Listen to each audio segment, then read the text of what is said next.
Ito tayo ng biko. Ayan, nagsayang na ako ng malagkit. Ready na siya. So, din ako ng gata ng niyog. Bumili lang ako guys sa baba sa 7-Eleven. So, antayin natin na mag-brown yan. Sugar, mayroon tayo. Ayan. At saka yung ilalagay natin is ito. Pampabango niya ito guys. Ito siya. Dahon ito ng buongon, yung parang yung napakalaking lemon, ganyan siya. Buongon siya sa Bisaya, hindi ko alam pa. Pomelo pala, pomelo. Dahon siya ng pomelo, guys. Or pwede din dahon ng lemon, pwede mo rin siyang gamitin. Ayan, kumukulo na yung ating gata.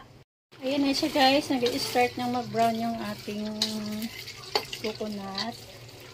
So, tatanggalin natin yung nagba-brown. Ito yung ilalagay natin sa ibabaw ng mamaya. Sa ibabaw ng ating biko. Pwede na natin siyang tanggalin guys. So, ayan. Ilalagay na natin yung sugar natin. Yan lang yung sugar natin na red. So, yan. Dagdagan natin ng white. Ano yan?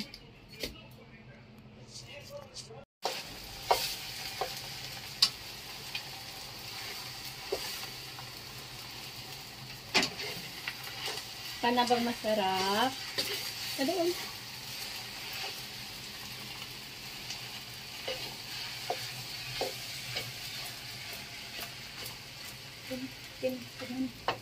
Ito na siya guys. Mukha siyang masarap. Masarap talaga siya guys kasi tinikman ko na. Yan yung biko ko. Yay! Kainan na. Ito siya guys, pampabango siya. Mabango siya guys. Mabango. Ay, tumatakbo lang humahawak. Lang humahawak. My goodness. Ayan. Sarap.